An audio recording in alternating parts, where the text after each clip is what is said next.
ఈ సభను చూసినప్పుడు చాలా హుందాగా జరిగాయి, గౌరవంగా జరిగాయి. మొట్టమొదటిసారిగా నా జీవితంలో చూసిన సభ గడచిన సభ. ఆ రోజు ఈ సభలోనే చెప్పాను, ఇది గౌరవ సభ కాదు, ఇది కౌరవ సభ. మళ్లీ ఈ సభను ప్రజల దగ్గరికి వెళ్లి ప్రజల ఆమోదం తీసుకుని మళ్లీ సభకొచ్చి గౌరవ సభ చేస్తామని ఆ రోజు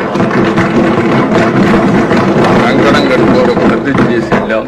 అది నిలబెట్టుకొని అసెంబ్లీకి వచ్చాం. కానీ ఈ గౌరవ సభని గౌరవించే సంస్కారం లేని పార్టీ ఈ రోజు అసెంబ్లీ కూడా వచ్చే పరిస్థితి లేకుండా పోయింది.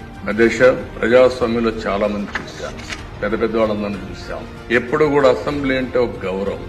అసెంబ్లీ అనేది ఒక పవిత్ర దేవాలయం. అలాంటి దేవాలయంలో మనం చూస్తే నిన్న మన పరిస్థితి మనం చూస్తాం. 40 ఏళ్లలో నాకు ప్రతిపక్ష హోదా ఇస్తేనే అసెంబ్లీ జరగనిస్తాం, లేకుంటే ఉంటామని చెప్పిన ఏకైక సందర్భం నిన్నటి రోజు అధ్యక్ష. ఒక మాటలో చెప్పాలంటే అది ఒక చీకటి రోజు అన్న అభిప్రాయం.